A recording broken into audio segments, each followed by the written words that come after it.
안녕하세요, 여러분. 오늘은 이 안익십에 대해서 한번 얘기를 같이 해보면 좋을 것 같아요. 안익십. 썸네일에 제가 표시를 했던 것처럼 이영지 씨가 유재석 씨, 이용진 씨를 비롯해서 굉장히 한결같이 안유진 씨한테도 그렇고 답변을 안 한대요. 일주일을 넘겨서. 근데 그분의 변을 들어보면 이제 너무 긴장돼서 그럴 수 있다고 생각해요. 이 사람한테 내가 답장을 어떻게 해야 되지? 어떤 말로 해야 되지? 충분히 긴장될 수는 있는데 어쨌든 그렇다고 해서 답변을 안 할 건 아니잖아요. 답장하긴 해야죠. 그러면 본인 스스로도 제 생각에는 기한을 나름대로 마음속에 정해놓고 그래 내일까지는 꼭 하자. 늦어도 혹은 오늘 저녁까지는 뭐라고 해야 될지 생각을 해보자 하고 했었어야 된다고 저는 생각해요. 근데 다른 방송에서 또 안유진 씨가 내 카톡은 계속 안 읽고 있는데 단톡방에 있는 카톡은 답장을 하더라. 섭섭했다. 이런 얘기가 있더라고요. 그것도 둘 다의 입장이 다 이해는 돼요. 안유진 씨 입장에서는 쟤 왜 내가 얘기하는 건 안 보지? 싶을 수 있고, 이영지 씨 입장에서는 1대1로 말하는 게 부담스러운 사람인 것 같아요. 제 생각은. 근데 또 이거에 대한 반론이 있겠죠. 방송에 나서 맨날 1대1 토크쇼 하지 않냐. 모르겠어요. 거액의 출연료가 주어지는 상황과 그렇지 않은 상황의 차이인지 뭔지 그거는 제가 겪어보지 않은 일이라 함부로 말을 할 수가 없네요. 예를 들면 수많은 연예인들이 공황장애나 불안장애들을 겪지만 대중 앞에 진짜 수십만 수백만이 보는 앞에서 방송을 하고 촬영을 하죠. 근데 잘 모르겠어요. 이 부분에 대해서 저는 제가 겪어보지 않았으니까. 연예인이라는 사람들은 정말로 우리가 생각하는 인생과 다른 인생을 살기 때문에 그들의 입장을 대변하는 게 쉬운 일은 아닌 것 같아요. 특수성이 너무 많이 적용이 돼서. 아무튼 그러한데 이영지 씨는 제 생각에 1대1로 뭔가를 답변하는 데 있어서 굉장한 부담감을 갖고 있는 게 아닌가 싶어요. 근데 이제 이거를 안유진 씨 입장에서는 굉장히 섭섭하게 받아들이는 거죠. 왜 내 카톡은 안 봐? 그쵸. 이거에 대해서 저도 여러 생각 많이 해봤고 다른 유튜브 영상도 찾아도 보고 했는데 정답이라고 할 만한 거를 찾지는 못했어요. 근데 제 생각을 조금 정리를 해보면 말하기 앞서서 저는 일단 젊곤이에요. 젊곤. 예를 들면 한 10년 전에 제가 재수를 했는데 그때 어떤 친구랑 같이 공부를 했어요. 공부를 같이 했다기보다는 독서실은 따로 다니고 근처에서 점심을 같이 먹었어요. 근데 제가 예를 들면 나 10분 뒤에 나갈게 이러면 그냥 카톡을 읽고 말을 안 해요. 일은 지워졌는데 말을 안 해요. 그래서 제가 뭐라 했어요. 뭐냐 너. 남이 말을 하면 대답을 해야 되는 거 아니냐. 그랬더니 그 친구가 하는 말이 읽은 거 확인되잖아. 일이 지워지니까. 그래서 싸웠어요. 별것도 아닌 걸로 남자 새끼들끼리 원래 재수하고 이러면은 자존감이 떨어질 때라서 별것도 아닌 걸로 기분 되게 나쁘거든요. 근데 제 논리는 이랬어요. 친구의 논리는 네가 읽은 거 아는데 뭐하러 거기다 또 답을 하냐. 근데 제 논리는 아니다.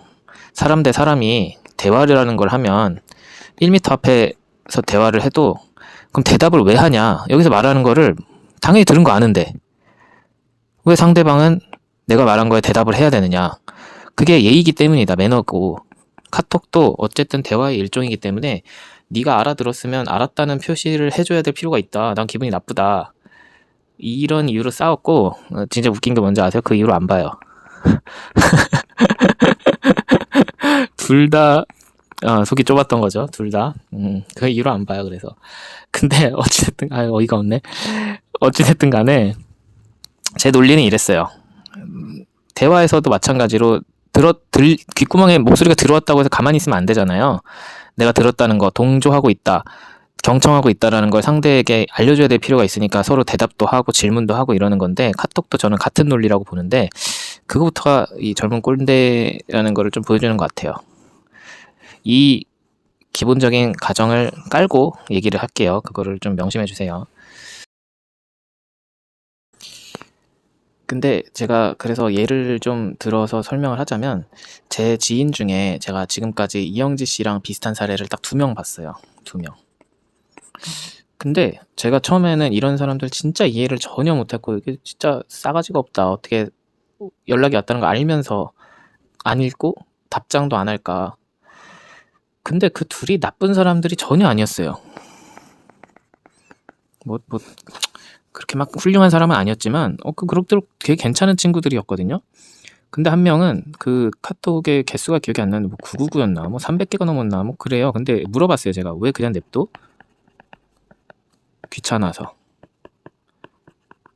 그 사람의 논리는 그랬어요. 내가 몇 번 안 보다 보니까 그 막 플러스 친구 이런 것도 몇십 개씩 오잖아요. 매일 뭐 5개, 10개씩 오기도 하고.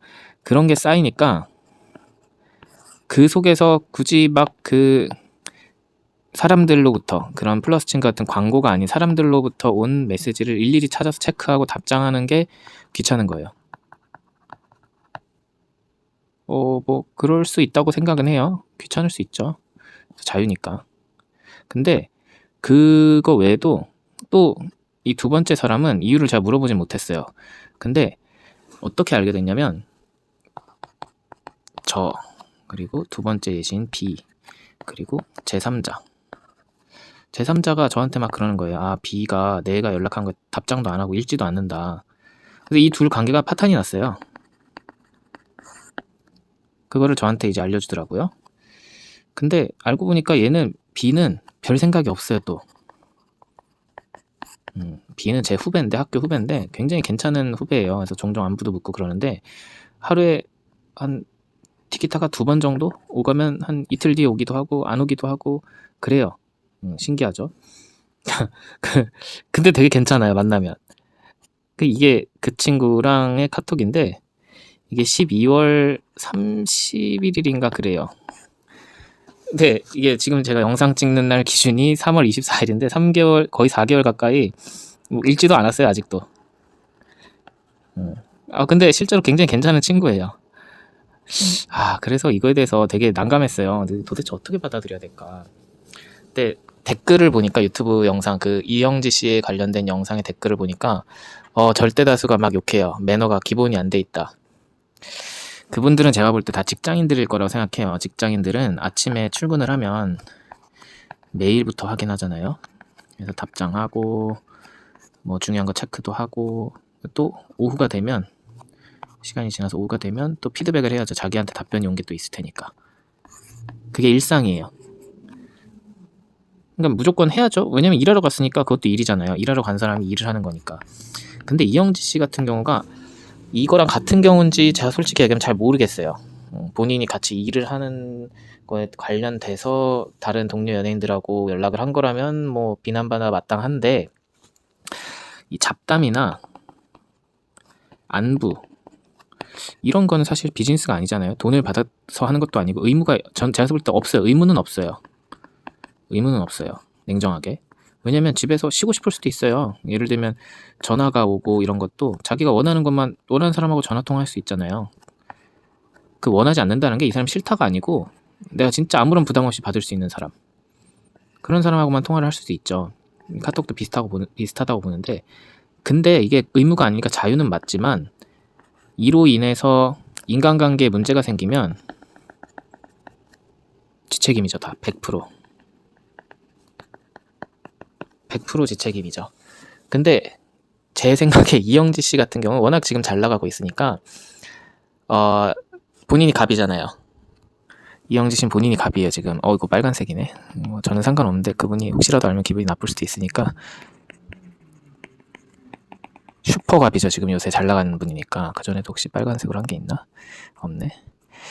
슈퍼갑이다 보니까 이분은 지금 이거에 대해 중요성을 잘 몰라요. 본인이 책임을 나중에 져야 되는 상황에 대해서. 그리고 요새 맨날 사람들이 MZ 타령하니까 이게 솔직히 비매너라고 할 수 있는 부분인데 말을 못하는 거예요. 괜히 선배 입장에서 이거 얘기했다가 꼰대 소리 들을까봐. 그리고 MZ는 원래 이런 거야. 내지는 MZ를 이해 못하는 사람을 보이면 약간 좀 자기 이미지도 걱정이 되는 거죠. 그래서 이 사람은 앞으로 고칠 수가 없을 거예요. 아마도. 물론 이제 본인이 원래 연예인 인기량에 쭉 올랐다 또 떨어지기도 하잖아요. 그럼 본인이 나중에 필요해지면 답장 잘할 거예요. 제 생각에는. 그러니까 지금은 잘 나가서 그래요. 잘 나가서. 그렇지만 자유기도 하고 나중에 혹시라도 무슨 일이 생긴다면 책임은 다 본인이 알아서 져야 된다고 저는 생각을 해요. 이게 결론이고요. 이거랑 별개로 여자들이 뭐 예를 들면 그런 인터넷에 그런 질문들이 있잖아요. 썸녀가 6시간 동안 답장을 안 해요. 8시간 동안 답장을 안 해요. 이 썸이라는 거에 대해서 사람들이 이게 도대체 어떻게 생각을 하니까 그런 말이 나오는 건지 모르겠는데, 그런 건 썸이 아니에요. 그게 무슨 썸이야. 그냥 내가 좋아하는 거지. 굳이 얘기하자면 뭐 짝녀? 아이고, 짝녀가 아니지. 짝녀? 6시간 동안 답장이 안 오는 게 무슨 썸이에요, 썸이. 지 혼자 생각, 착각하는 거지, 착각. 근데 아무튼 이거는 조금 다른 문제예요. 요거. 썸녀 이거는 그냥 번외로 얘기하는 건데, 그 강남역에 막 홍수 나고 침수 났었잖아요, 작년에. 그때 이게 또 돌더라고요. 와, 이 하반신 거의 대부분이 잠겨있는 이 재앙과 같은 상황에도 핸드폰을 놓지 않고 있어요. 이분도 뭔가 이 팔이 두 개가 이렇게 모여있는데 뭐 가면서 책을 볼 것 같지는 않죠. 핸드폰이겠죠. 이분도 여기 어딘가에 핸드폰을 보고 있을 거고, 여기도 팔꿈치가 이렇게 다 접혀있네요, 이분도. 그러면 이렇게 앞에 손을 뻗어서 핸드폰을 보고 있을 확률이 매우 높다. 그쵸. 저지랄을 해도 폰을 보고 있는데 답장이 없는 네 얼굴이다.